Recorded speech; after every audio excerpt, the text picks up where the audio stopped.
It is a good day to be a Denver Broncos fan. Coming off of the win against the Philadelphia Eagles last Sunday, now making our trip all the way across the pond to play in London, where we take on, statistically, the very worst team in the NFL. Broncos country, welcome in to today's show, Broncos Breakdown by Chat Sports. On today's episode, not only are we going to go over some keys to victory over the New York Jets, but the Denver Broncos got really good news on this guy right here, Mr. Malcolm Roach. In fact, the Denver Broncos Twitter account, their official Twitter account, said we have designated Malcolm Roach for return from the IR. Now, you're probably thinking right off the bat, oh my God, he's going to play against the Jets. Not so fast, my friend. Essentially, when you designate someone to return from the IR, you've got 3 weeks where you open up their practice window. In that 3 weeks, you can determine to bring them back up to the active 53-man roster, or if you determine that they're not ready yet, then you can hold them for that next 3 weeks. But if after that 3 weeks they're still not ready, they have to go on season-ending IR. Now, before we talk about what it looked like from a practice perspective for Mr. Roach, this is exactly why you sub. I'm going to give you 365 full days of Denver Broncos coverage, completely 100% free. You're going to get watch parties for Broncos games like this coming Sunday at Tottenham Stadium. Some sweet Broncos gear to win, and that is exactly why you need to hit that sub button right now. So, before we get into Malcolm Roach, I do think some other injury news is worth noting. Jonah Elliss has not practiced for the second straight day. Now, you might be thinking, oh my God, that's a massive loss. Well, on the defensive side of the football, he hasn't been nearly as active this year as I would have liked, but he has been a special teams monster. I mean, he has one of the highest PFF grades of any special teams player for the Denver Broncos. There has been multiple plays on special teams, both in the punt and kick return game, where he has just been an absolute unit. But this is more about Malcolm Roach, who does have the opportunity to come back and play this Sunday. Sean Payton basically said about Roach's practice today, he had some good work today. Now, I think we know a little bit about Sean Payton, right? He'll go out and he'll say this, and we'll think it means this, but then sometimes it doesn't. I mean, look at the whole Dre Greenlaw situation, right? He went out telling us, oh, it's no big deal, he's on our timeline, and then boom, hits us with short-term IR. So I don't necessarily know what he had good work today means outside of he had a good practice. That might be all it means, is that Malcolm Roach had a good practice. Either way, this is a good bit of news for the Broncos because he has been activated, which is more than you can say for the last couple of weeks. He did have a good bit of work to do today, and when you play him, good things happen. This is a guy that is an absolute stud, and having him on this defensive line rotation will mean great things for the Denver Broncos. I truly believe that, because one of the areas the Denver Broncos, statistically speaking, have suffered in this year, and not suffered it, but haven't been nearly as good, is the run-stopping game. Well, Malcolm Roach, that is what he's known for. He's a tree stump, a plug right in the middle, somebody to go right alongside John Franklin Myers and DJ Jones and stop the run. 5 tackles for loss, 2.5 sacks, and a PFF grade of 64.2 back in 2024. So I'm really looking forward to this guy getting back onto the field, because I can highlight as many plays as I want. There's one specifically that just leaves me like, oh, God, I can't wait to see him back on the field. And this was last year against the Tampa Bay Buccaneers in Week 3.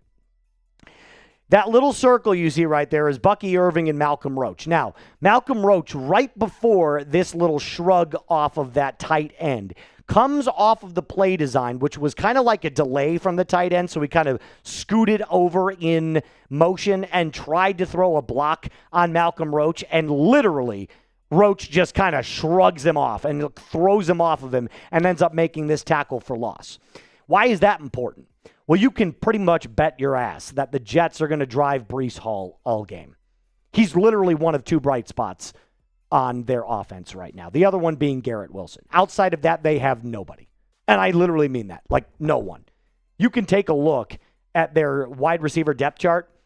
Just get rid of Garrett Wilson for 1 second. Their number 2 is Josh Reynolds and then Alan Lazard, who both, I hope I'm being nice when I say this, they suck. They're not good. This team has a multitude, a litany of problems, and wide receiver is probably one of their glaring ones. So they're most likely going to attack you on the ground and pound. It might be the worst wide receiver room in the NFL. So what they're going to try to do is keep away from you. They probably are going into this game thinking, if we can run the ball 30-plus times and just milk the clock and just keep the Broncos offense off the field and just attack on the ground game, then maybe we have a shot to win this football game. Honestly, it's probably the smartest thing that you can do against the Denver Broncos, considering you don't have a good offensive line, which we'll touch on in a little bit. And Justin Fields is a dink and dunk type of quarterback. But let's focus on the defensive line one more time. This is what your potential rotation could look like. Zach Allen, DJ Jones, JFM, Nik Bonitto, Defensive Player of the Year candidate, Jonathon Cooper, and then, of course, Malcolm Roach. You mean to tell me that front six right there, and honestly, it's front five, but Malcolm Roach could swing in on a limited basis this week against a much inferior team and just get back into those playing reps. So, as kind of like a rotational defensive lineman, Malcolm Roach could get, 15 to 20 snaps this Sunday? Who would say no? Which is why I'm typing my thumbs up if I want Malcolm Roach to play, which I do. I'm smashing that thumbs up icon. If you want to see the Roach back in action this Sunday against the New York Jets, do me a favor, hit that thumbs up icon. Now, coming up here in just a little bit, we're going to talk some more keys to victory and what I've seen from the New York Jets on tape and why, trust me when I say this, it is horrendous to watch. But before we do that, I got to tell you about today's presenting sponsor, and that is Prize Picks. You and I make decisions every single day, but on Prize Picks, being right can actually get you paid.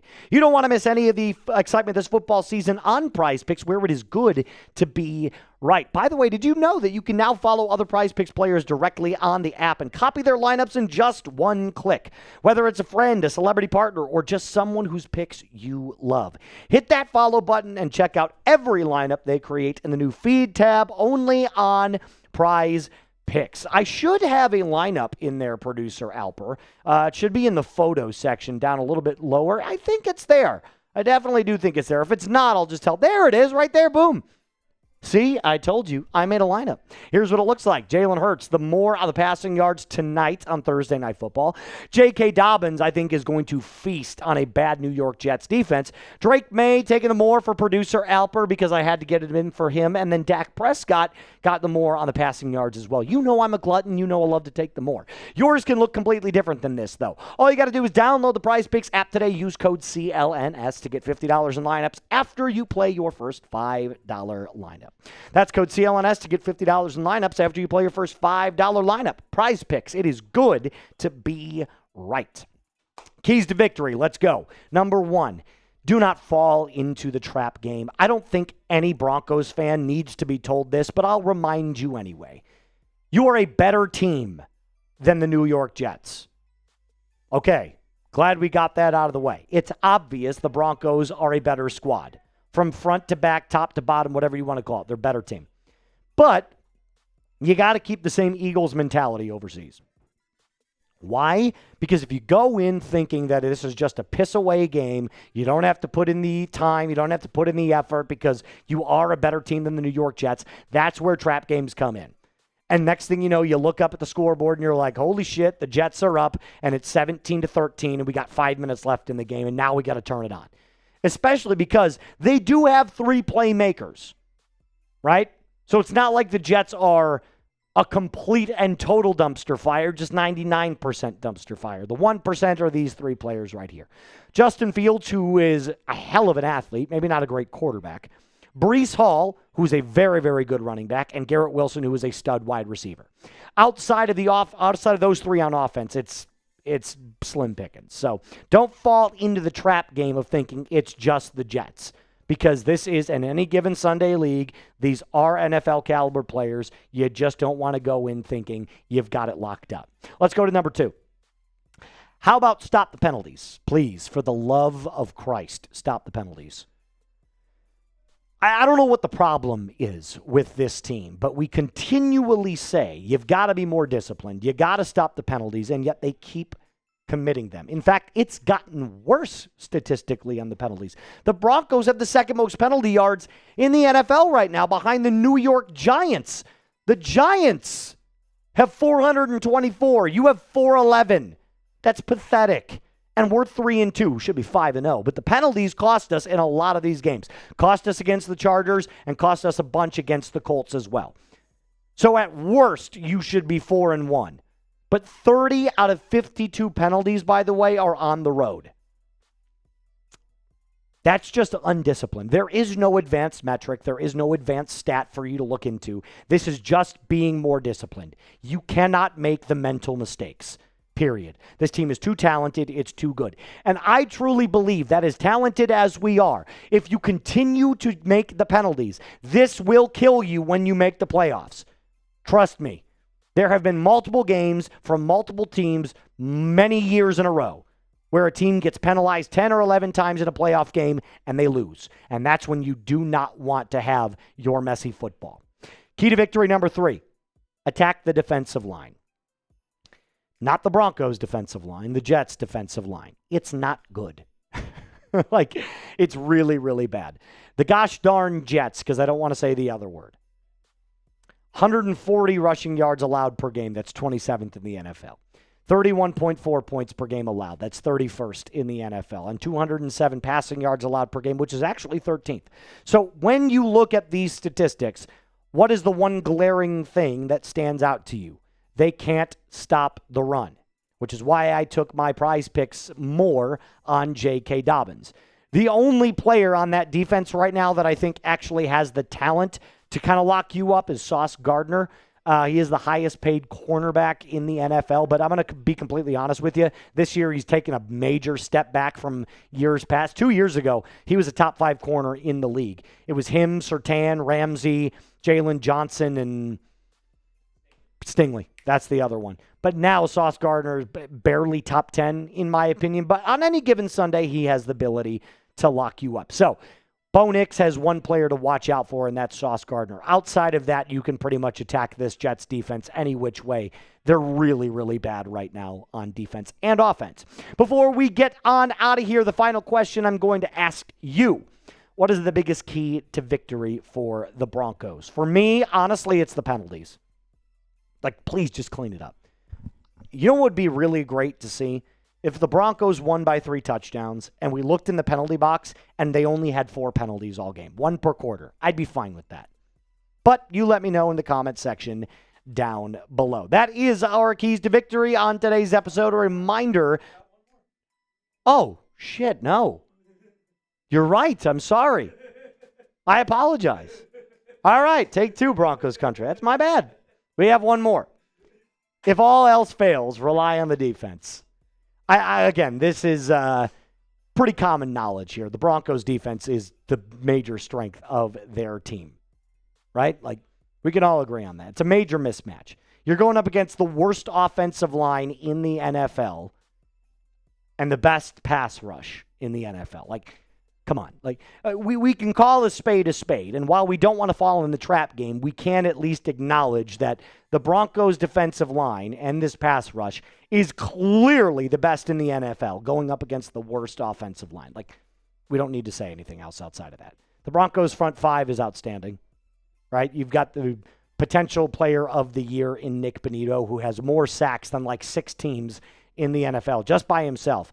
Jonathon Cooper, his Robin, Zach Allen, DJ Jones, Franklin Myers, and then maybe Malcolm Roach. So, I'm going to be completely honest with you. This should be an easy W for the Denver Broncos, but in any given Sunday league, anything can happen. So go in with the right mentality, kick the living you-know-what out of the New York Jets, and let's ride back to the States at 4-2. That will actually do it. Before we get on out of here, I'll ask you who you got. Broncos or Eagles, apparently. Do me a favor.